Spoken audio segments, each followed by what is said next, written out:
Moyn ने ध्रुवांश से दोस्ती करने की बात कही थी, जिसने ध्रुवांश को सोचने पर थोड़ा मजबूर कर दिया था। लेकिन अंदर ही अंदर ध्रुवांश जानता था कि मोयान और उसके साथी किस कदर मतलबी थे। ऐसे में भले ही वो लोग फिलहाल खजाना आधा आधा कर लेते, लेकिन आगे जाकर जब मोयान को मौका मिलता तो वो जरूर ध्रुवांश को धोखा देने में बिल्कुल नहीं झिझकता।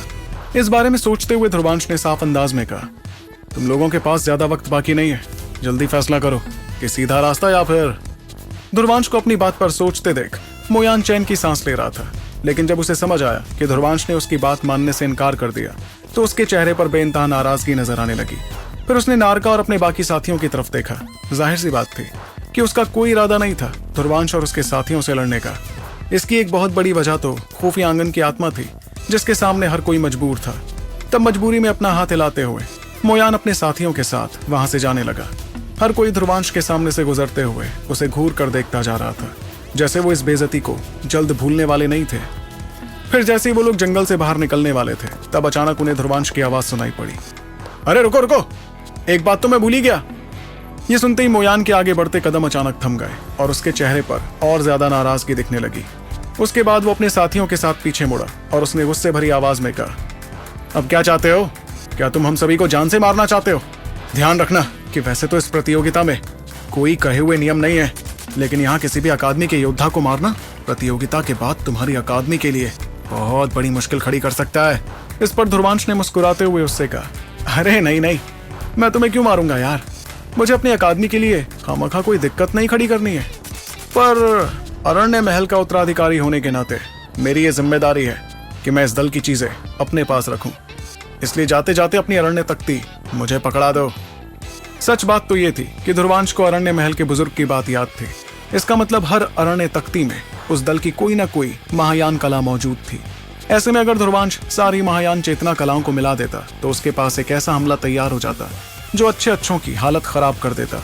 वहीं उसकी बात सुनकर मोयान के चेहरे की नाराजगी और ज्यादा बढ़ गई, जिसके चलते वो दांत पीसते हुए ध्रुवांश को देखता गया। लेकिन तभी ध्रुवांश ने अपनी चेतना शक्तियां बाहर निकालनी शुरू की, जिसे देखकर लैला और वनीता भी ऐसा ही करने लगी। तब अपने गुस्से को दबाकर मोयान ने एक हरे रंग की रोशनी ध्रुवांश की तरफ भेजते हुए कहा, ये चाल तुम्हारी रही ध्रुवांश, मगर हमारा गठबंधन आज हुई ये बेइज्जती हमेशा याद रखेगा। संभल कर रहना, क्योंकि अब तुम्हारे लिए ये शक्तिशाली अकादमी प्रतियोगिता और ज्यादा खतरनाक होने वाली है। चलो साथियों, चलते हैं। ध्रुवांश ने तो उसकी बात को पूरी तरह नजरअंदाज करते हुए वो हरे रंग की रोशनी हासिल की, जिसमें गठबंधन की अरण्य तख्ती थी। तब जाकर उसने मुस्कुराते हुए चैन की सांस ली। इस बीच मोयान ने चुपके से अरण्य सैनिक को वापस बुला लिया था, और इससे पहले कि ध्रुवांश और कुछ कह सके, गठबंधन के सभी योद्धा वहां से चले गए। वहीं ध्रुवांश ने उन्हें जाते देख आ भरते हुए कहा, अरे यार, एक और अरण्य सैनिक मिल जाता। खैर कोई बात नहीं, लालच बुरी बला है, कम से कम ये अरण्य तख्ती तो मिल गई। इतने में वनीता ध्रुवांश के पास आई और उसने चेहरे पर ढेर सारी खुशी के साथ कहा, उनकी शक्लें देखी? ऐसा लग रहा था जैसे तुमने इन बच्चों के हाथ से उनकी टॉफी छीन ली। नारका तो रोने की कगार तक पहुंच गया था, आज तो मुझे मजा ही आ गया। खैर चलो अब खुफिया आंगन में चलते हैं, मैं भी देखना चाहती हूँ कि इस जगह पर आखिर कितना शक्ति तरल मौजूद है। ध्रुवांश ने उसकी बात पर हामी भरी, क्योंकि वो भी इस बारे में जानने के लिए बेकरार था।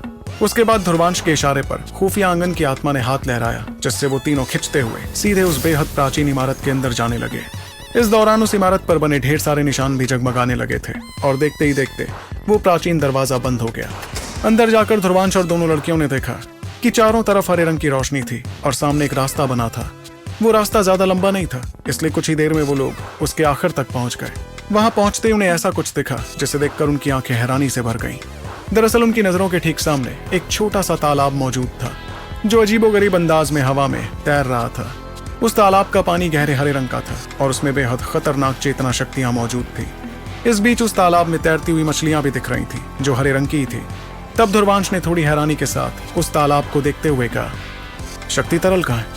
कहीं ऐसा तो नहीं कि यह हरे रंग का पानी ही शक्ति तरल है, मगर इतना सारा? ये सोचते हुए ध्रुवांश की आंखें काफी बड़ी हो गई, क्योंकि इतनी बड़ी तादाद तो वाकई किसी की भी सोच से परे थी।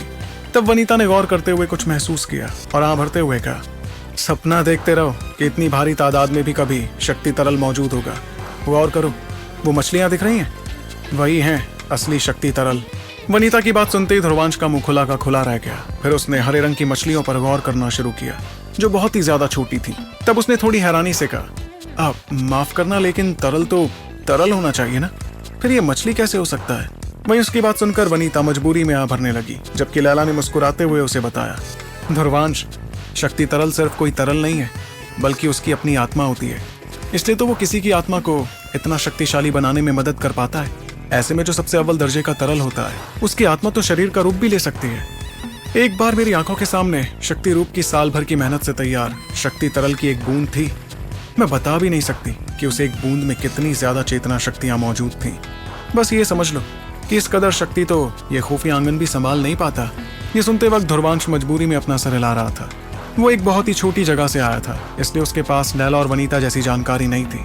ऐसे में शक्ति तरल के बारे में इतना कुछ जानकर वो बस हैरान होता गया। इतने में वनीता ने छोटी मछलियों पर गौर करते हुए हल्की परेशानी के साथ कहा, मगर एक मुश्किल है। इस शक्ति तरल को हासिल करना और इन्हें संभाल कर रखना काफी ज्यादा मुश्किल होता है। अगर कोई सोचेगा कि सिर्फ इस खुफिया आंगन में आने से वो इस तरल को हासिल कर लेगा, तो ये उनकी नासमझी होगी। इस तरल में बहुत ज्यादा शक्तियां होती हैं, और भले ही ये शक्तियां धमाके में तबाह नहीं होंगी, लेकिन वो दूसरों से बचने की कोशिश तो जरूर करेंगी। इसलिए इसे हासिल करना काफी मुश्किल है। इतने में ध्रुवांश मुस्कुराते हुए आगे आया और उसने सीधे उस तालाब के पास जाते हुए कहा, ऐसे कैसे पकड़ में नहीं आएंगी? इनका सामना ध्रुवांश राजवंशी से नहीं हुआ ना। अब देखो मैं कैसे इन्हें हासिल करता हूँ। अपनी बात कहते ही वो तुरंत तालाब के अंदर पहुंच गया, जिसके तुरंत बाद अचानक एक साथ तैरती सारी हरी मछलियां यहाँ वहां बिखरने लगी। बिखरते वक्त उनकी रफ्तार इतनी ज्यादा तेज थी कि ध्रुवांश को तो वो नजर ही नहीं आई। इस वजह से वो शुरू में तो काफी हैरान हुआ, लेकिन फिर उसने भी श्वेत वर्धक कला का इस्तेमाल करने का फैसला लिया। ऐसे में ध्रुवांश की रफ्तार भी काफी तेज हो गई और ढेर सारी चेतना शक्तियों की मदद से वो आखिरकार एक हरी मछली को पकड़ पाया। मगर उसके हाथों में आते ही वो मछली छटपटाने लगी और उसकी पकड़ से आजाद होने की जबरदस्त कोशिश करने लगी। उसकी इस कोशिश के चलते ध्रुवांश के चेहरे पर भी परेशानी दिखी, क्योंकि कुछ ही पलों में वो मछली आजाद होने ही वाली थी। तब ध्रुवांश ने आ भरते हुए कहा, मान गया यार, इन मछलियों को हासिल करना वाकई बहुत ज्यादा मुश्किल है। ध्रुवांश लगातार चेतना शक्तियां निकालते हुए कोशिश करता गया उस मछली को पकड़े रहने की। कुछ देर तक ये सिलसिला चलता रहा, जिसके आखिर में वो मछली हरे रंग की एक चमकदार और खूबसूरत बूंद में बदल गई। उस बूंद की बेहिसाब शक्तियां महसूस कर ध्रुवांश ने उसे हासिल कर लिया। तब ध्रुवांश के पसीने से तरबतर चेहरे को देखकर वनीता ने हंसते हुए कहा, क्यों ध्रुवांश, अब तो इन मछलियों का सामना तुमसे हो गया ना, तो क्या कहते हो, आसानी से पकड़ लोगे सारी मछलियों को? इस पर ध्रुवांश ने आवाज में थोड़ी मजबूरी के साथ कहा, वाकई इसे एक बूंद को पकड़ना इतना ज्यादा मुश्किल था। ऐसे में इतनी बड़ी तादाद को पकड़ना तो हम तीनों के लिए मिलकर भी नामुमकिन होगा। खैर, जितना भी हम हासिल कर सकते हैं उतना तो कर ही लेते हैं। आखिर ऐसे मौके हर दिन जो नहीं आते। तो चलो साथियों, देखते हैं कि कौन कितना शक्ति तरल हासिल करता है। तब वनीता ने कुछ सोचते हुए गुरूर भरी आवाज में कहा, मैं तो तुमसे बहुत ज्यादा तरल हासिल कर लूंगी ध्रुवांश। ये तो कोई बराबरी का मुकाबला भी नहीं है। क्यों ना हम इसे थोड़ा और दिलचस्प बनाएं? एक शर्त रखते हैं, अगर तुम शर्त हार गए तो तुम इस शक्तिशाली अकादमी प्रतियोगिता के खत्म होने तक लैला से 5 फुट की दूरी बनाकर चलोगे और उसके नजदीक नहीं आओगे। क्या कहते हो? उसकी इस शर्त के बारे में सुनते ही लैला और ध्रुवांश दंग रह गए। तब लैला ने हड़बड़ाते हुए कहा, 1 मिनट, ये शर्त तुम दोनों के बीच लगने वाली है, तो इसमें मुझे क्यों शामिल कर रहे हो? ध्रुवांश तो पहले से ही समझ रहा था कि वनीता उसे और लैला को थोड़ा दूर करना चाहती थी, ताकि वो खुद लैला के करीब आ सके। इसलिए उसके इस सुझाव ने ध्रुवांश को लैला जितना हैरान नहीं किया था। एक पल सोचने के बाद ध्रुवांश ने मुस्कुराते हुए कहा, अच्छा, और अगर तुम ये शर्त हार गई तो क्या? इस पर वनीता बिल्कुल भी नाराज नहीं हुई। ऐसा इसलिए क्योंकि उसे खुद पर पूरा यकीन था। इसलिए उसने एक कदम आगे बढ़ाकर ध्रुवांश की तरफ देखते हुए कहा, तो तुम मेरे साथ जो करना चाहो वो कर सकते हो, मैं कुछ नहीं कहूंगी। मेरा मतलब, अगर तुम्हारी दिलचस्पी मुझ में है तो मैं तुम्हें सिर्फ इस एक बार के लिए बिल्कुल नहीं रोकूंगी। ध्रुवांश भी उसकी बात का मतलब समझ रहा था, जिसके चलते उसका मुंह हैरानी में खुल गया।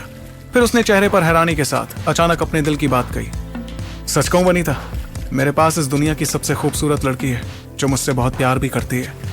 इसलिए मेरी तुम में जरा भी दिलचस्पी नहीं है। और अगर बात खूबसूरती की भी हो ना, तो तुम अपनी बराबरी प्लीज लैला से मत करो, नहीं तो तुम बहुत बुरा हारोगी। ये कहते वक्त ध्रुवांश मुस्कुराने लगा, मगर वनीता की आंखों में तो बहुत ज्यादा नाराजगी दिख रही थी। आज तक हर मर्द उसकी खूबसूरती और उसकी काबिलियत का कायल होता आया था, लेकिन ध्रुवांश ने तो उसकी ऐसी बेइज्जती कर दी थी कि वो खुद को नाराज होने से रोक ही नहीं पाई। वहीं उसके चेहरे की नाराजगी देखकर ध्रुवांश ने तुरंत उससे कुछ कदम दूर होते हुए कहा, अरे इतना नाराज मत हो, मैं तो सिर्फ सच कह रहा था। देखो, अगर तुम सच में खेलना चाहती हो ना, तो ठीक है, मैं इस बार खेलने के लिए तैयार हूँ। शर्त वगैरह भूल जाओ, मैं भले ही शक्तियों के मामले में तुमसे थोड़ा कमजोर हूँ, लेकिन यहाँ से ज्यादा शक्ति तरल तो मैं ही लेकर जाऊंगा। इतना कहकर उसने अपने शरीर से काली और सफेद रंग की शक्तियां बाहर निकालनी शुरू की और वो शक्ति तरल हासिल करने के लिए खुद को तैयार करने लगा।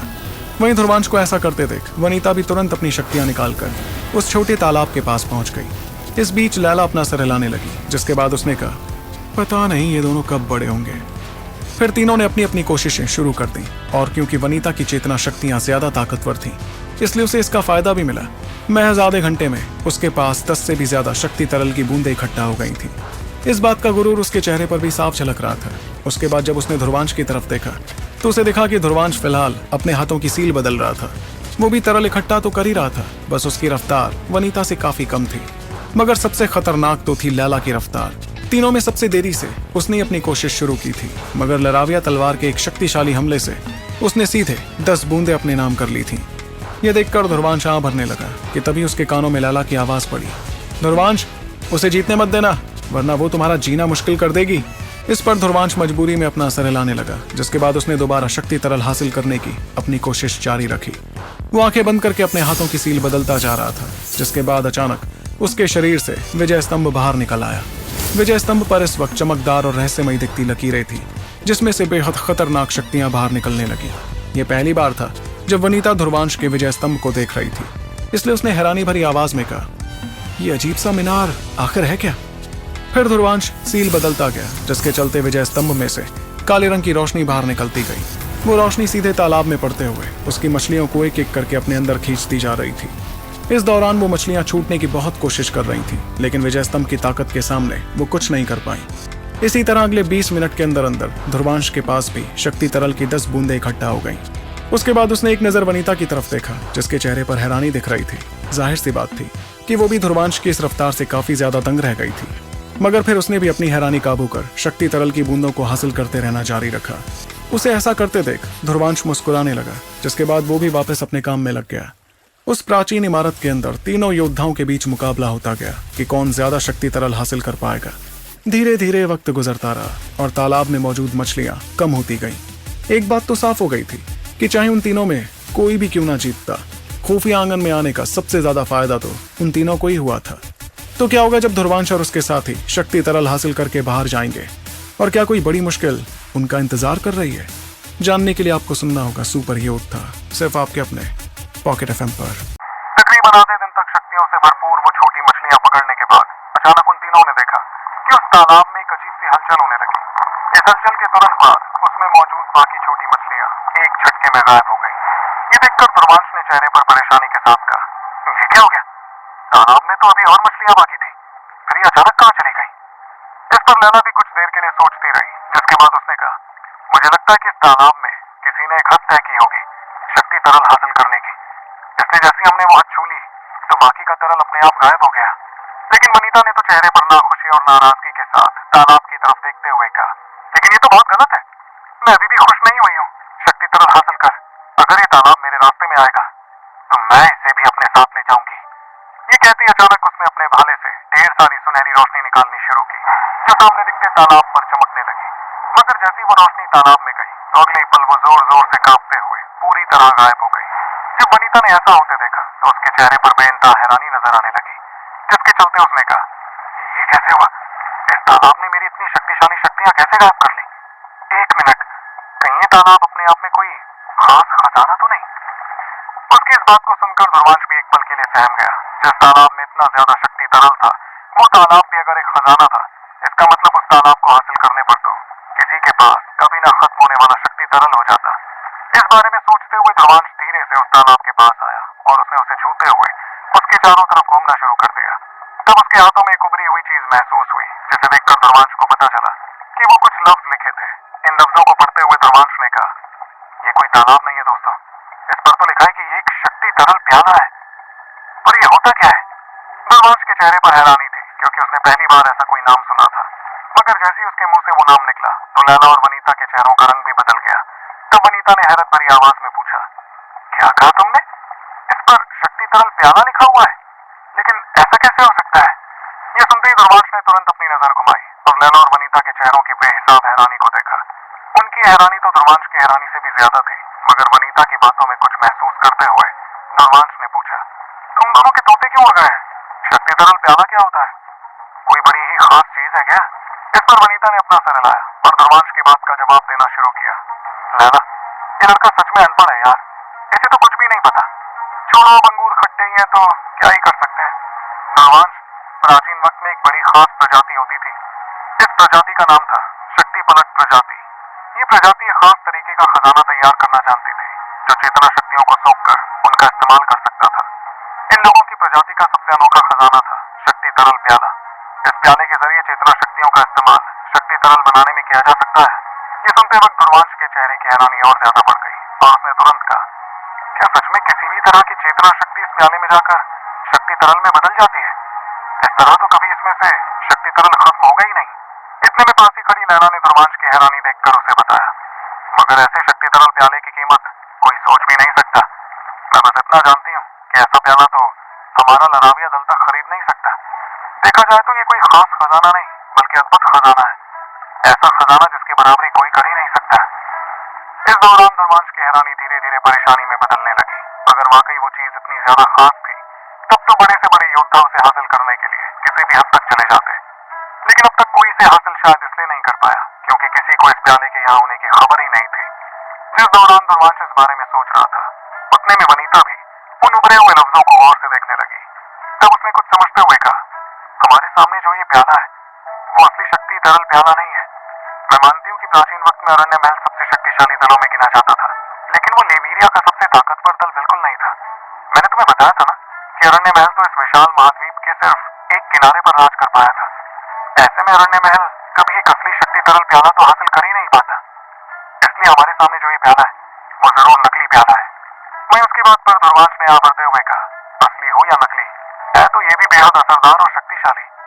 पर मैं तो ये सोच रहा हूँ कि अगर नकली इतना शक्तिशाली है, तब असली तो पता नहीं किस कदर ताकतवर होगा।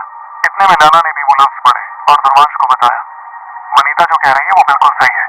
ये प्याला नकली हो सकता है क्योंकि असली तरल प्याले की नकल करके बहुत से नकली प्याले भी तैयार किए गए थे। इसलिए अरण्य महल के पास ऐसा नकली प्याला तो बिल्कुल हो सकता है। इस पर ध्रुवांश ने पूछा, तो क्या हुआ अगर ये नकली है? क्या हम इसे अपने साथ ले जा सकते हैं? ध्रुवांश अब जाकर समझ पाया कि खुफिया आंगन का सबसे बेशकीमती खजाना शक्ति तरल नहीं था, बल्कि इस जगह की सबसे अनोखी चीज तो ये शक्ति तरल प्याला था, जो ना जाने कितना सारा शक्ति तरल यूं ही तैयार कर लेता। उसकी बात सुनकर लैला और वनीता एक दूसरे की तरफ देखने लगी, जिसके बाद दोनों ने रजामंदी जताई। वो भी अच्छी तरह समझ रहे थे कि चाहे ये प्याला नकली ही क्यों ना था, ये उनकी बहुत मदद कर सकता था। इसी के साथ ध्रुवांश ने अपने हाथों से ढेर सारी चेतना शक्तियां निकालनी शुरू की और एक झटके में उस प्याले को उठाना चाहा, लेकिन जैसे उसकी शक्तियां उस प्याले में गईं, तो वो सीधे उसके अंदर चली गईं। यह देखकर ध्रुवांश के चेहरे पर परेशानी दिखने लगी और तब लैला ने भी कुछ समझते हुए कहा, ये प्याला किसी भी तरह की शक्ति को अपने आप सोख लेगा, इसलिए हमारी शक्तियों के हिसाब से तो हमारे लिए इसे अपने साथ ले जाना नामुमकिन होगा। इस एहसास के चलते वनीता भी मजबूरी में आ बढ़ने लगी। इतना बेशकीमती खजाना उनकी नजरों के सामने था, मगर वो उसे अपने साथ ले जा नहीं सकते थे। ये तो वही बात थी कि हाथ को आया पर मुंह ना लगा। तब ध्रुवांश ने कुछ सोचते हुए अचानक अपने माथे पर पेड़ का निशान चमकाना शुरू कर दिया। ऐसा करते हुए उसने कहा, खुफिया आंगन की आत्मा ने कहा था कि इस वृक्ष चिन्ह की वजह से मैं अरण्य महल का उत्तराधिकारी हूँ, और क्योंकि मैं इस दल का उत्तराधिकारी हूँ, इसका मतलब यहाँ की चीजें तो मुझे ही मिलनी चाहिए ना। ऐसा करता हूँ कि इस निशान का इस्तेमाल करते हुए इस प्याले को उठाने की कोशिश करता हूँ। वनीता और लैला उसकी बात के लिए राजी हुए क्योंकि उनके पास और कोई रास्ता तो था ही नहीं। ऐसे में ध्रुवांश का कोशिश करना जायज था। तब ध्रुवांश ने भी घूरते हुए शक्ति तरल प्याले को देखा और इस दौरान उसके माथे पर चमकता पेड़ का निशान और तेजी से जगमगाने लगा। तभी उसमें से हरे रंग की रोशनी निकलती दिखी जो प्याले को चारों तरफ से घेरने लगी। जैसे जैसे हर चीज हरे रंग की रोशनी से ढकती जा रही थी, वैसे वैसे उस तालाब जैसे दिखते प्याले में से एक बड़ी प्राचीन शक्ति बाहर निकलती दिखी। इस रोशनी को देखकर लैला और वनीता काफी ज्यादा खुश हो गए। सच में ध्रुवांश की वो तरकीब काम कर रही थी। देखते ही देखते तालाब से निकलती वो रोशनी काफी ज्यादा घनी हो गई, मगर उसके बाद वो अचानक गायब होने लगी। फिर जैसे वो रोशनी पूरी तरह से गायब हुई तो वो बेहद बड़ा प्याला हवा में उड़ते हुए ध्रुवांश के ठीक सामने आ गया। उसके बाद वो प्याला काफी छोटा होता हुआ दिखाई दिया और आखिर में वो एक मामूली प्याले जितना होकर ध्रुवांश के हाथों में आ गया। ध्रुवांश, लैला और वनीता ने गौर से उस प्राचीन प्याले को देखा जिस पर अजीबोगरीब निशान बने थे। वो निशान लाल रंग के थे जो देखने में ऐसे लग रहे थे जैसे उन्हें खून से तैयार किया गया था। सिर्फ यही नहीं, उस प्याले में बेइंतहा शक्तियां मौजूद थी, जिसमें झांकते हुए वनीता ने ध्रुवांश से पूछा, जानते हो कि इसमें कितना शक्ति तरल है? उसकी इस बात पर ध्रुवांश ने अपना सर हिलाते हुए अपनी आंखें बंद की। उसके ऐसा करते ही उसके माथे से निकलती रोशनी सीधे उस प्याले के अंदर चली गई। मगर ध्रुवांश ने देखा कि एक हरे रंग की रोशनी उस प्याले के अंदर झांकने दे ही नहीं रही थी। उस हरे रंग की रोशनी में एक रहस्यमय निशान बना था, जिसे देखकर ध्रुवांश ने आह भरते हुए कहा, नहीं, इसमें कितना शक्ति तरल है ये तो मैं भी नहीं देख सकता। ऐसा इसलिए क्योंकि इस प्याले पर अभी भी एक सील चढ़ी हुई है। इतने में वनिता ने वो प्याला ध्रुवांश से लेकर उसमें शक्तियां भरते हुए कहा, रुको, मैं कोशिश करती हूँ। मेरी शक्तियां तुमसे ज्यादा है, इसलिए शायद मैं इसके अंदर देख पाऊं।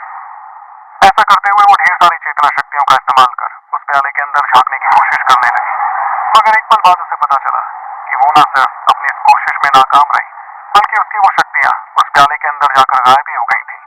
ये देखते ही वनिता ने गुस्से के साथ कहा, बड़ा बेकार है ये प्याला, तो शक्तियां सोखता ही जा रहा है ये पिशाच। लो, तुम ही रखो इसे, ये तुमसे ही संभाला जाएगा। वनिता के चेहरे पर नाराजगी थी, जिसे देखकर ध्रुवांश मुस्कुराने लगा। फिर उसने मुस्कुराते हुए वो प्याला उससे हासिल किया और अगले ही पल उसके हाथों में एक बोतल दिखने लगी। उस बोतल के अंदर ढेर सारा तरल मौजूद था, जैसे उसने वनिता को पकड़ाते हुए कहा, जिसके पास समंदर हो वो बूंदों की परवाह क्यों करेगा? वनिता, इस बोतल में मैंने कुल मिलाकर 124 बूंदें इकट्ठा की थी शक्ति तरल की। अब मैं ये बोतल तुम्हें पकड़ा रहा हूँ। भले ही शक्ति तरल काफी बेशकीमती था, मगर ध्रुवांश इतना भी ज्यादा लालची नहीं था कि शक्ति तरल का प्याला हासिल करने के बाद भी इन बूंदों की परवाह करता। तब वनिता ने अपने गुरूर के चलते कहा, नहीं, इसे तुम अपने पास ही रखो। आखिर इन बूंदों को तुमने ही हासिल किया है। तुम्हें क्या लगता है कि बोतल देकर तुम हमें सस्ते में निपटाना चाहते हो? भले ये शक्ति तरल प्याला तुमने हासिल किया था, लेकिन इसमें मेरा और लैला का भी हिस्सा है, इसलिए इसके अंदर मौजूद शक्ति तरल का हम तीनों में बराबरी से बंटवारा होगा। इस बात का अच्छा ध्यान रखना और आगे जाकर यहाँ हासिल की गई बूंदों की दोगुनी कीमत हमें अच्छी तरह लौटा देना। इस पर ध्रुवांश मुस्कुराने लगा, मगर वो भी समझ रहा था कि असल में वनिता ने उस पर बहुत बड़ा एहसान किया था। लैला और वनिता काफी बड़े परिवारों से आते थे, इसलिए उनके लिए ये नकली शक्ति तरल प्याला कोई बेहद अनोखी चीज नहीं थी। लेकिन ध्रुवांश, जो एक ज्यादा बड़े परिवार से नहीं आता था, उसके लिए ये प्याला बहुत ही ज्यादा अहमियत रखता था।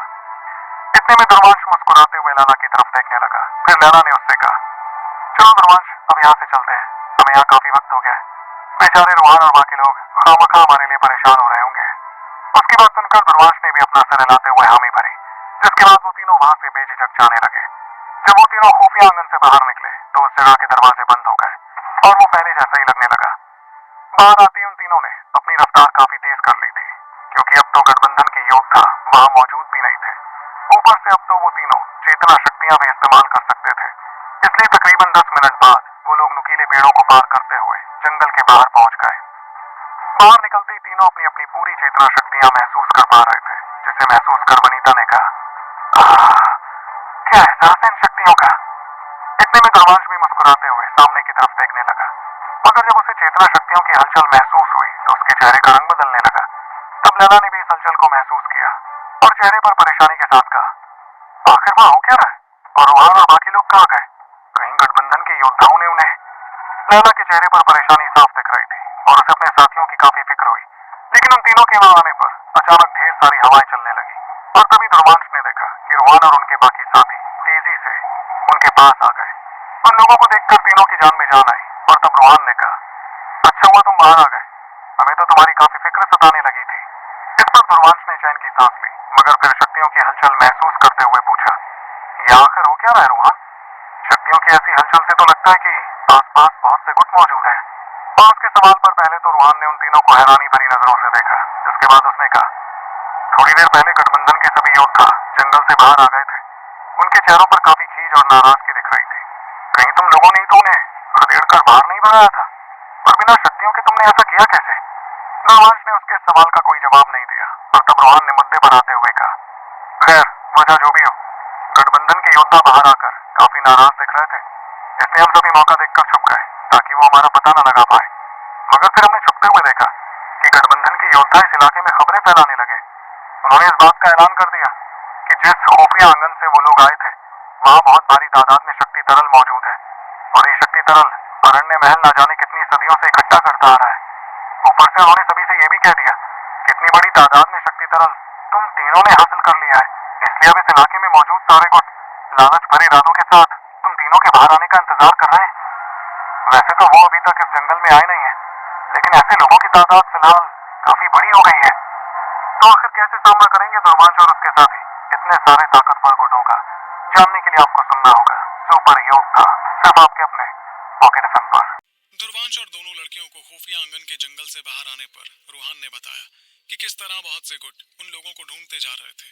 तब वनीता ने दूर महसूस होती हलचल के चलते कहा, कोई बात नहीं, वहां जितनी भी शक्तियां मुझे महसूस हो रही हैं, वो ताकतवर योद्धाओं की तो हरगिज नहीं है। इसलिए चाहे उनकी कितनी भी तादाद क्यों ना हो, हिम्मत है तो आकर हमसे वो खजाना छीन कर दिखाएं। अगर इन सभी में से एक भी योद्धा मुझसे जीतने में कामयाब हुआ तो मैं अपना हासिल किया गया सारा शक्ति तरल उनके हवाले कर दूंगी। तब तो शायद उनकी ये भूख ही उनकी जिंदगी खत्म कर दे। ये सुनते हुए रूहान मुस्कुराने लगा और देखने लगा कि वनीता कितनी बेरहम थी। जिस वक्त ध्रुवांश और रूहान बात कर रहे थे, उतने में अचानक 10 परछाइयां उड़ते हुए उनके पास आ गईं। वो कुल मिलाकर 10 योद्धा थे जिनकी शक्तियां ठीक ठाक ही थीं, बल्कि इन लोगों में कुछ ऐसे भी थे जो भ्रामक वीर थे। वो सभी वहां आकर ध्रुवांश की तरफ देखने लगे और तब ध्रुवांश ने अपना सर हिलाते हुए अपने साथियों को वहां से चलने को कहा। तब वहां आए लोगों में सबसे आगे खड़े लड़के ने चिल्लाते हुए कहा, रुक जाओ ध्रुवांश, हमें पता है कि तुम और तुम्हारे साथी काफी ताकतवर हैं, लेकिन इस बात का ध्यान रखो कि बाहर सैकड़ों गुट तुम्हारा इंतजार कर रहे हैं। ऐसे में अगर हम सभी का गुट एक साथ आकर तुम लोगों से लड़ने लगे तो तुम्हारा हाल अच्छा तो बिल्कुल नहीं रहेगा। इसलिए मेरे पास एक बहुत अच्छा तरीका है। तुम लोग ऐसा क्यों नहीं करते कि हम सभी को शक्ति तरल की महज 10-10 बूंदे दे दो और हम में से कोई भी तुम्हें कुछ नहीं करेगा। वैसे भी तुम्हारे पास हजारों सालों से इकट्ठा हुआ शक्ति तरल है, इसमें से कुछ बूंदे तुम हमें दे भी दो तो तुम्हारा क्या ही जाएगा। लेकिन उसकी इस गुजारिश पर वनीता बेरहमी भरे चेहरे के साथ आगे आई और उसने चिल्लाकर कहा, 10 बूंदे चाहिए शक्ति तरल की? तुम लोगों ने खुद को समझ क्या रखा है? हाँ, सैकड़ों गुट छोड़ो, हजारों गुट भी क्यों ना आ जाए तो भी तुम लोग हम पर दबाव नहीं बना पाओगे। ये कहते ही उसने अपने शरीर से अपनी बेहिसाब शक्तियां बाहर निकालनी शुरू की और साथ ही उसके भाले से भी सुनहरे रंग की ताकतवर रोशनी बाहर निकलने लगी। एक झटके में उसकी शक्तियों का दबाव महसूस कर वहां योद्धाओं के चेहरों का रंग बदलने लगा और उन्होंने हैरानी भरी आवाज में चिल्लाया, वनीता, तुम अनंत वीर बन गई हो। लेकिन सबसे आगे खड़े नीले कपड़ों वाले लड़के ने जैसे तैसे अपना डर काबू करते हुए कहा, कोई बात नहीं, घबराओ मत साथियों, हम जितने ताकतवर लोग एक साथ मिलकर इस अकेली वनीता पर तो हावी पड़ सकते हैं। ये हमसे जीत ही नहीं पाएगी। उसकी बात पर वनीता ने गुस्से भरी नजरों से उसे देखा और बेरहमी भरी आवाज में कहा, तुम लोगों की जिंदगियों का कोई मतलब ही नहीं है, इसलिए बेहतर यही होगा कि तुम मर ही जाओ। मगर इससे पहले कि वो कुछ भी करती, अचानक ध्रुवांश ने अपना हाथ लहराते हुए एक रोशनी बाहर निकाल ली। वो चमकदार रोशनी देखते ही देखते एक बहुत बड़े शरीर में बदल गई जो पूरी तरह हरे रंग का था। ये शरीर कोई और नहीं बल्कि अनंतवीर योद्धा जितना ताकतवर अरण्य सैनिक था। उसके बाद ध्रुवांश ने सबसे आगे खड़े लड़के को देखकर अपने अरण्य सैनिक को इशारा किया, इनमें से कोई भी अपने पैरों पर चलकर नहीं जाना चाहिए। अरण्य सैनिक, टांगे तोड़ दो इन लोगों की।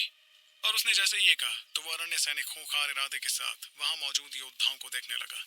उसके बाद वो बेहद तेज रफ्तार में उनकी तरफ बढ़ने लगा और उसके शरीर की मजबूती देखकर सभी योद्धाओं के चेहरों का रंग बदलने लगा। उन्होंने एक झटके में अपने शरीर की सारी चेतना शक्तियां बाहर निकालनी शुरू की ताकि वो अरण्य सैनिक का सामना कर सके। लेकिन उनके पास पहुंचकर अरण्य सैनिक ने एक जोरदार मुक्का उन पर जड़ दिया। वो मुक्का सबसे पहले जाकर नीले कपड़ों वाले लड़के से टकराया, जिससे वो लड़का उड़ते हुए बहुत दूर जा गिरा। वो जमीन से इस तरह टकराया कि उसमें एक बहुत बड़ा गड्ढा हो गया। वो खून से लथपथ हो चुका था और कोई समझ ही नहीं पा रहा था कि वो जिंदा था या मर गया था। ऐसा नजारा देखकर बाकी 9 योद्धाओं ने चिल्लाते हुए कहा, तुझे तो हम छोड़ेंगे नहीं ध्रुवांश। मगर उन्होंने गुस्से में इतना कहा ही था कि अचानक सुनहरी रोशनी ने उन्हें ढक लिया। ये रोशनी वनीता के भाले से निकली थी और उस भाले ने बहुत से भालों में बदलते हुए 9 योद्धाओं पर एक साथ हमला कर दिया। वो सभी योद्धा एक झटके में हार गए और खून की उल्टियां करते हुए पीछे जा गिरे। इस दौरान ध्रुवांश भी काली बिजलियां अपने हाथों से निकालते हुए इन योद्धाओं पर हमला करने लगा, जो वनीता के हमले से काफी बुरी तरह जख्मी हो गए थे। उसकी काली बिजली योद्धाओं से जाकर टकराई, जिससे बचने के लिए उन्होंने अपनी शक्तियां इस्तेमाल की। मगर जब वो खुद को उस हमले से बचा ही नहीं पाए तो चारों तरफ एक सन्नाटा छा गया। इतने सारे योद्धा कुछ ही पलों में बुरी तरह हार गए थे। बल्कि ये सब इतनी जल्दी हुआ था कि उनसे थोड़ी दूरी पर खड़े बाकी गुट कुछ कर ही नहीं पाए थे। वहीं वो भी हड़बड़ाते हुए थोड़ा आगे आ गए थे और लालच के चलते ध्रुवांश पर हमला करने वाले थे। लेकिन उनसे पहले आए 10 योद्धाओं की हालत देखकर सभी के रोंगटे खड़े हो गए और किसी की भी हिम्मत नहीं हुई आगे आने की। ये देखकर ध्रुवांश ने चिल्लाते हुए कहा, हाँ तो भाइयों, और कोई भी यहाँ से अपाहिज होकर लौटना चाहता है? वो जानता था कि गठबंधन के योद्धाओं ने लोगों के लालच का बहुत फायदा उठाया था, मगर ध्रुवांश ने उन लोगों पर हमला नहीं किया। नहीं तो ध्रुवांश और उसके साथियों की मुश्किलें और ज्यादा बढ़ जाती। इसलिए वो बस 10 योद्धाओं की मदद से सभी के दिल में खौफ पैदा करना चाहता था। अब जाकर वो लोगों के दिल में डर पैदा करने में कामयाब हुआ था। वहीं ध्रुवांश की बात सुनकर पीछे खड़े सैकड़ों लोग एक दूसरे की तरफ देखने लगे, पर कोई आगे नहीं आया। वहीं ध्रुवांश, लैला, वनीता और बाकी लोग अरण्य सैनिक के पीछे खड़े इन लोगों की तरफ देखते जा रहे थे। इतने में ध्रुवांश ने आवाज में बेरहमी के साथ आगे कहा, अगर तुम लोगों की नजर हमारे शक्ति तरल पर है, जिसे हासिल करने के लिए हमने जानलेवा खतरा उठाया था, तो आगे आओ और हमसे निपटने का जानलेवा खतरा उठाओ। लेकिन मैं धमकी देना चाहूंगा कि हमारी किस्मत ने तो हमारा साथ दिया था, जैसा कि वो हमेशा हमारा साथ देती आ रही थी। भले ही हम लोग तुम्हें मार नहीं पाएंगे, लेकिन इन 10 योद्धाओं की तरह अपाहिज तो बना ही सकते हैं। इसलिए मेरी मानो और बाकी खजाने हासिल करने में अपना ध्यान लगाओ, ताकि आगे खुश रह सको। नहीं तो आ जाओ सबके सब। वहीं उसकी इस धमकी ने सभी की धड़कनें बढ़ा दी थी और किसी ने भी कुछ कहने की हिम्मत तक नहीं की। इतने में ध्रुवांश ने थोड़ी दूरी पर देखते हुए कहा, रही बात गठबंधन के कायरों की, तो ये जो तरीका तुम लोगों ने अपनाया वो हमारा कुछ नहीं बिगाड़ पाएगा। अगली बार दूसरों के कंधे पर बंदूक रखकर चलाने से बेहतर जाबाजों की तरह सामने आकर हमला करना। उसने जैसे ही अपनी बात पूरी की और अपना हाथ लहराया तो अरण्य सैनिक उसके पास चला गया। ऐसा करते ही ध्रुवांश अपने साथियों के साथ वहां से जाने लगा और हर कोई बस उन लोगों को आगे बढ़ते हुए देखता रहा। फिर आ भरते हुए बाकी गुट बिखरने लगे। इस बीच झाड़ियों में छुपे मोयान और उसके साथी ध्रुवांश को वहां से जाते देखते रहे। मोयान के चेहरे पर नाराजगी साफ नजर आ रही थी, जिसके साथ उसने दांत पीसते हुए कहा, ध्रुवांश राजवंशी, तेरा गुरूर तो सर चढ़ता जा रहा है। कोई बात नहीं, अगली बार मैं तुझसे खुद वो चीजें निकलवाऊंगा जो हमारी होनी चाहिए थी। इस बीच ध्रुवांश और उसके साथी आगे बढ़ते रहे। कुछ देर तक इस तरह आगे बढ़ते रहने के बाद रूहान ने पीछे की तरफ देखकर कहा, वो लोग हमारा पीछा नहीं कर रहे हैं ध्रुवांश, तुम्हारी धमकी तो काम कर गई। इस बात के एहसास से वो और बाकी लोग राहत महसूस करने लगे। भले ही ध्रुवांश और उसके साथियों की शक्तियां काफी ज्यादा थीं, मगर फिजूल में शक्तियां खर्चना किसे पसंद था। शक्तिशाली अकादमी प्रतियोगिता में हर मोड़ पर ऐसे कुछ शक्तिशाली योद्धा थे जो बाकी ताकतवर योद्धाओं के शक्तियां खर्चने का इंतजार कर रहे थे, ताकि वो मौके का फायदा उठा सके। अब ध्रुवांश ने भी अपना हाथ लहराते हुए सभी को अपनी रफ्तार धीमी करने को कहा। ऐसा करते हुए ध्रुवांश ने अपने पास से एक बोतल निकाली, जिसके अंदर हरे रंग का तरल दिख रहा था। उस तरल को देखकर रूहान और बाकियों की आंखों में चमक दिखने लगी और तब ध्रुवांश ने कहा, साथियों, यह है शक्ति तरल। तुम सभी को इसमें से 10-10 बूंदे दे रहा हूँ, जिसका तुम्हें अच्छी तरह इस्तेमाल करना होगा। तुम ताकतवर होंगे तो हम ताकतवर होंगे, इसलिए साथियों इसका पूरा फायदा उठाना। ध्रुवांश की बात सुनते ही उसके साथियों के चेहरों पर बेइंतहा खुशी नजर आने लगी, क्योंकि ऐसे खजाने की मदद से तो वो लोग काफी ताकत हासिल कर सकते थे। उसके बाद वो लोग उस तरल को ध्रुवांश से हासिल करने लगे, जिसके बाद सभी ने उस तरल को अपने पास संभाल कर रख लिया। इस बीच गिन्नी, बिन्नी और उनके साथियों ने भी खुशी से ध्रुवांश की तरफ देखा। फिर ध्रुवांश ने बोतल में रखी शक्ति तरल की बाकी बूंदों को देखा, जिसे देखकर वो आ भरने लगा। जाहिर सी बात थी कि उसे वो शक्ति तरल हासिल करने में काफी मेहनत लग गई थी, पर उसमें से आधी से ज्यादा बूंदे तो वो इन लोगों में बांट चुका था। तभी ध्रुवांश ने आ भरते हुए कहा, वैसे तो अरण्य महल का ये इलाका कुछ ज्यादा बड़ा है, पर यहाँ अलग अलग खजाने की तलाश में आए लोगों की भी कोई कमी नहीं है। ऐसे में मेरा मानना है कि बहुत सी ऐसी जगहों से खजाने हासिल कर लिए गए होंगे। चलो अब ऐसा करते हैं कि अरण्य महल की सबसे अहम जगह अरण्य दरबार चलते हैं। मेरे ख्याल से जो भी सबसे शक्तिशाली गुट हैं वो जरूर वहीं जा रहे होंगे। इसका मतलब अब हमारी मुश्किल उतनी ज्यादा बढ़ने वाली है जितनी अभी तक नहीं थी। इस पर वनीता ने आंखों में यकीन के साथ कहा, आने दो इन लोगों को, मैं भी देखती हूँ कि कौन सबसे जरूरी खजाना हमसे छीनने की जरूरत करता है। खैर, अब इंतजार किस बात का, अगर मंजिल पता ही है तो चलो रास्ते पर चल पड़े। ये सुनकर ध्रुवांश भी मुस्कुराने लगा, जिसके बाद वो और बाकी सभी लोग तेजी से आगे बढ़ने लगे। अरण्य महल के बुजुर्ग ने ध्रुवांश को जो जानकारी दी थी, उस हिसाब से उसके लिए अब आगे बढ़ना काफी आसान हो गया था। मगर जिस वक्त ध्रुवांश और उसके साथी अरण्य महल की सबसे जरूरी जगह यानी अरण्य दरबार की ओर बढ़ रहे थे, उस वक्त एक अलग ही जगह पर हंगामा मचा हुआ था। उस जगह पर एक ऊंची पहाड़ी पर एक प्राचीन महल जैसी इमारत थी। वो जगह पूरी तरह से लकड़ी की बनी हुई थी, फिर भी बेहद मजबूत थी। उस जगह पर हर तरफ चेतना शक्तियां फैलती हुई दिख रही थी, जिन्हें देखकर ऐसा लग रहा था जैसे वो विशालकाय पहाड़ कांप रहा हो। वहीं उस पहाड़ के पास बहुत से गुट भी मौजूद थे, जो उस पहाड़ की तरफ ही जाते हुए दिख रहे थे। उस पहाड़ पर मौजूद था अरण्य दरबार, जिसके खास होने की बात बहुत से काबिल गुटों को पता थी। लेकिन इन सभी गुटों के योद्धाओं की आंखों में अजीब सा डर दिख रहा था, क्योंकि ये जगह उनकी उम्मीद से ज्यादा खतरनाक निकली थी। सिर्फ यही नहीं, बल्कि उनके रास्ते में एक रखवाला भी आ गया था, जो अनंतवीर जितना ताकतवर था।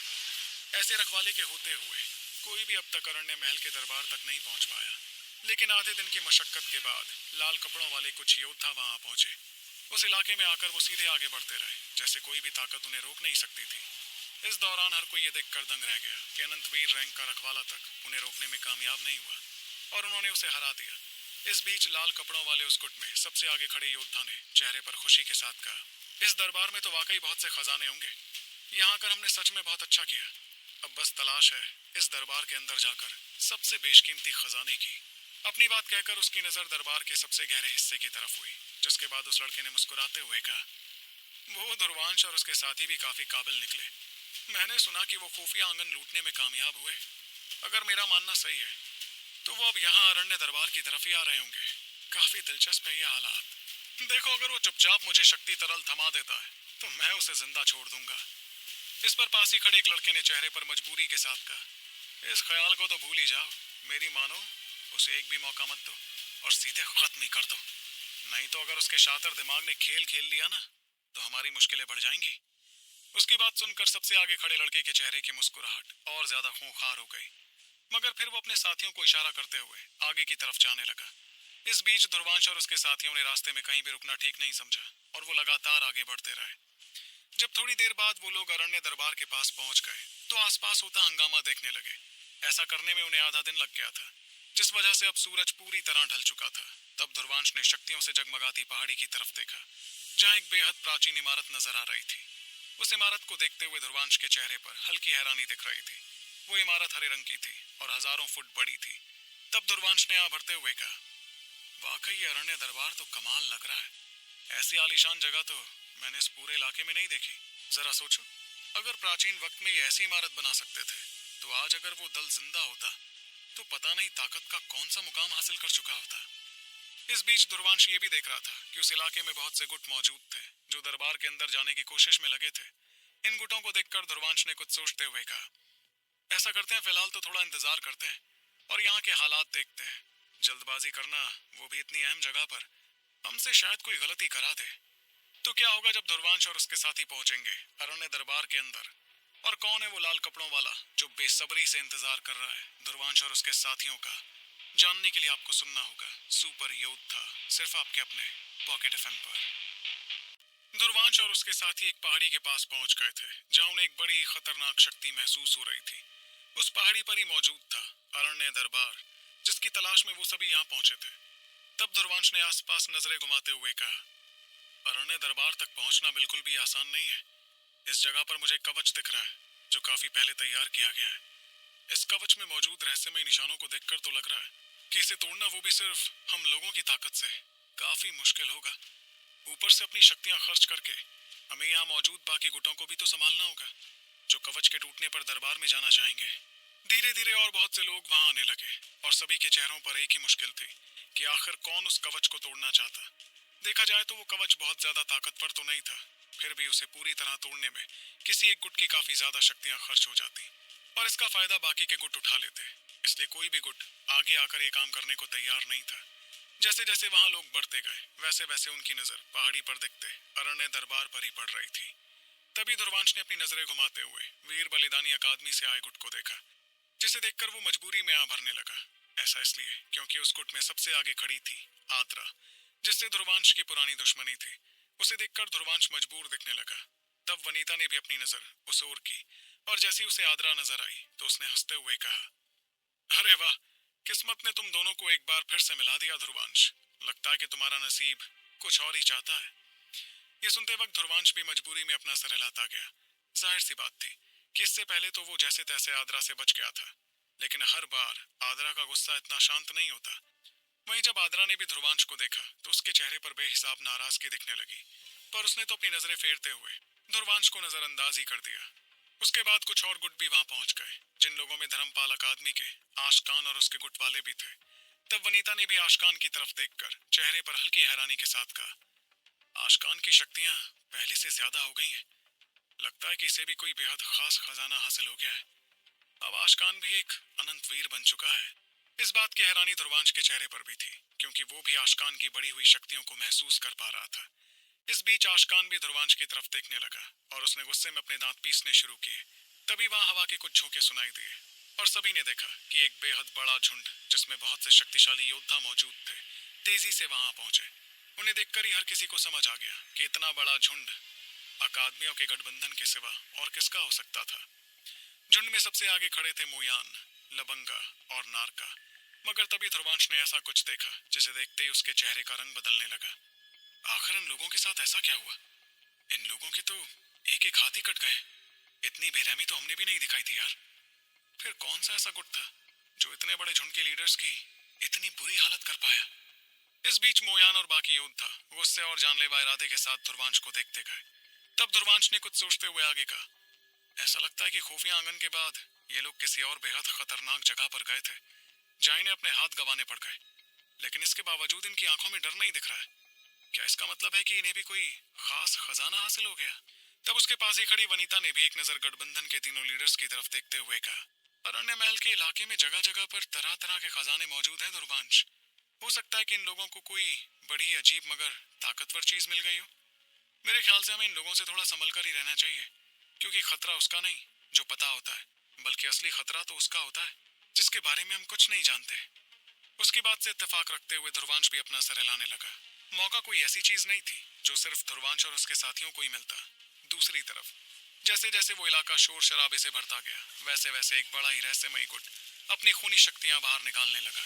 वो गुट भले ही वहां मौजूद था, लेकिन किसी को भी उसकी इस कदर ताकत का एहसास नहीं हुआ था। अब जो कि उन्होंने अपनी शक्तियां बाहर निकालनी शुरू कर दी, इसलिए अपने आप लोगों का ध्यान उनकी तरफ हो गया। इन लोगों में ध्रुवांश भी था, जिसने इस गुट की तरफ देख कर कहा, अभ्यार और उसके साथी भी यहीं पर थे। कमाल है, मुझे तो नजर ही नहीं आए।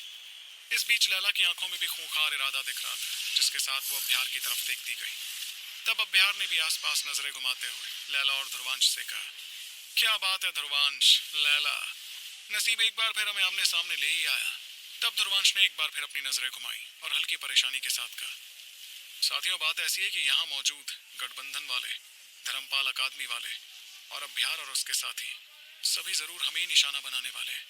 आखिर इस प्रतियोगिता के दौरान हमने इतनी बार तो उन्हें मायूस किया है। अच्छी बात यह है कि चार सागर अकादमी हमारी दुश्मन नहीं है, और वीर बलिदानी अकादमी के बारे में मैं कुछ नहीं कह सकता। हमें इन सभी का सामना करना होगा अगर हमें अरण्य दरबार का अनमोल खजाना हासिल करना है। देखा जाए तो इस वक्त ध्रुवांश और उसके साथी अरण्य दरबार की पहाड़ी के सबसे नजदीक थे। ध्रुवांश की फिक्र भरी नजर अभ्यार की तरफ थी, क्योंकि वहां मौजूद सभी दुश्मनों में अगर किसी ने अपनी शक्तियां सबसे अच्छी तरह छुपा रखी थी तो वो अभ्यार ही था।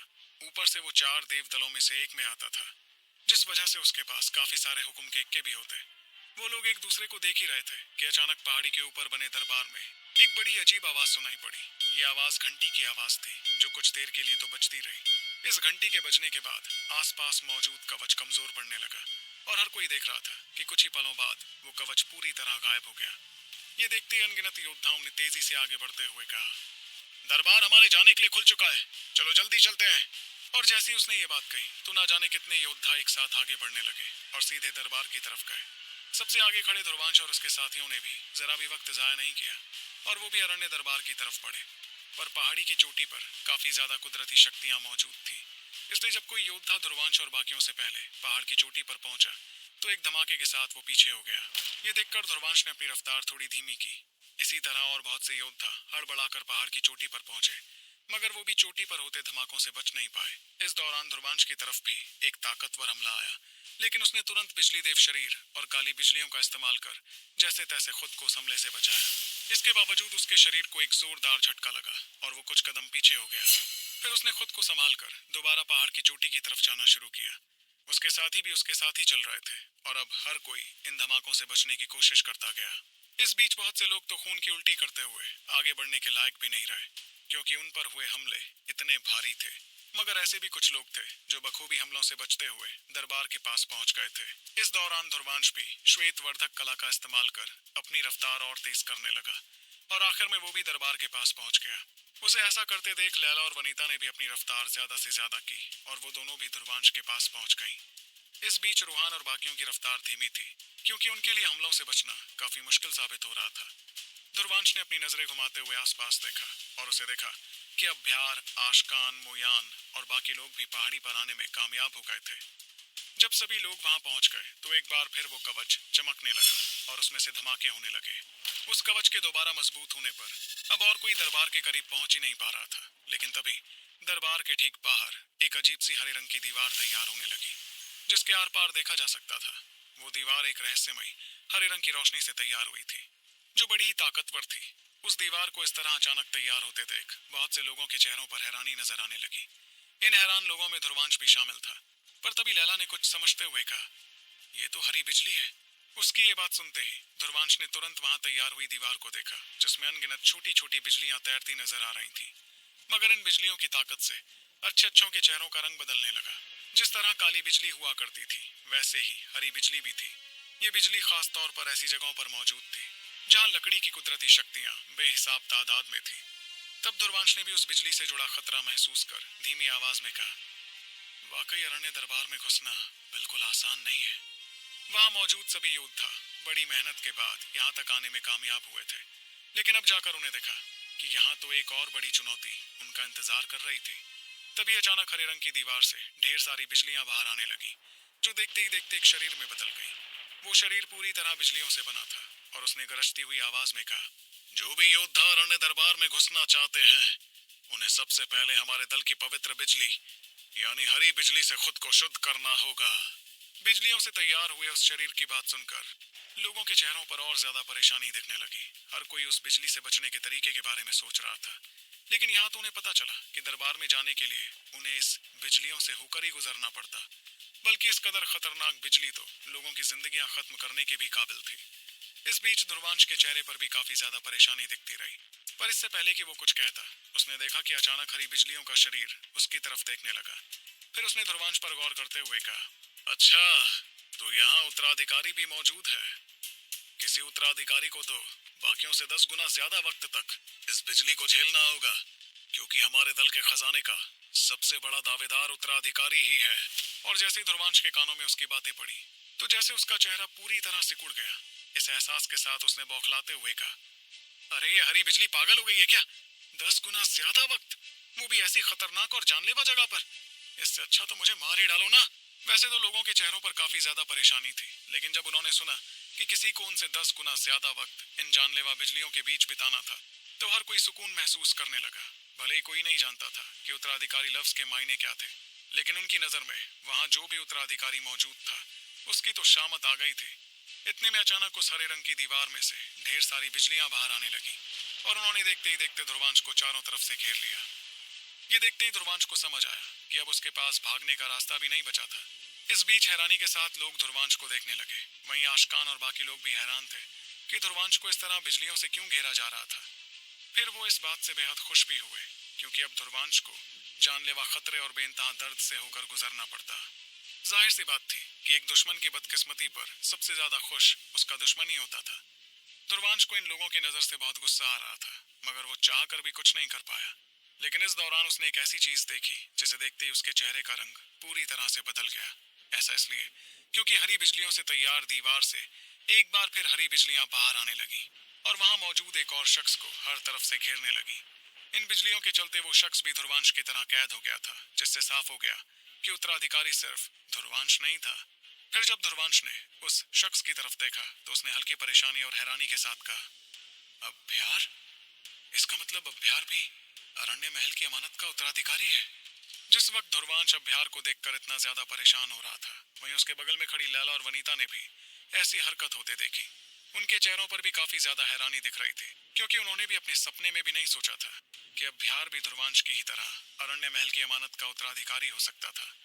इस बीच दूर खड़े अभ्यार ने भी अपनी नजर ध्रुवांश की तरफ घुमाते हुए देखा कि वो भी उसकी ही तरह हरी बिजलियों से घिर चुका था। ये देखकर उसने चेहरे पर एक अजीब सी बेरहमी के साथ कहा, क्या बात है ध्रुवांश, मुझे लगा नहीं था कि तुम भी उत्तराधिकारी बनने में कामयाब होंगे। पर क्या तुम्हें खुद पर भरोसा है कि तुम ये मुश्किल काम पूरा कर पाओगे? वो क्या है कि अक्सर लोग इस हरी बिजली को मामूली बिजली समझने की गलती कर बैठते हैं, लेकिन असल में ये बिजली बड़ी ही खतरनाक है। इससे बचना तुम्हारे लिए आसान नहीं होगा ध्रुवांश। उसकी इस बात पर ध्रुवांश ने मुस्कुराते हुए जवाब दिया, आसान तो ये तुम्हारे लिए भी नहीं होगा अभ्यार। कोशिश करना कि मारे ना जाओ। वो दोनों एक दूसरे को देखकर खूंखार इरादे के साथ देखते जा रहे थे, क्योंकि उनके बीच की टसन सही मायने में अब शुरू होने वाली थी। तभी अचानक बिजलियों ने उन्हें चारों तरफ से कैद कर लिया और वो उनके शरीर को शुद्ध करने लगी। तो ध्रुवांश और अभ्यार में से कौन इस हरी बिजली के ताबड़तोड़ शुद्धिकरण से गुजरकर कामयाब हो पाएगा अरण्य दरबार जाने के लिए?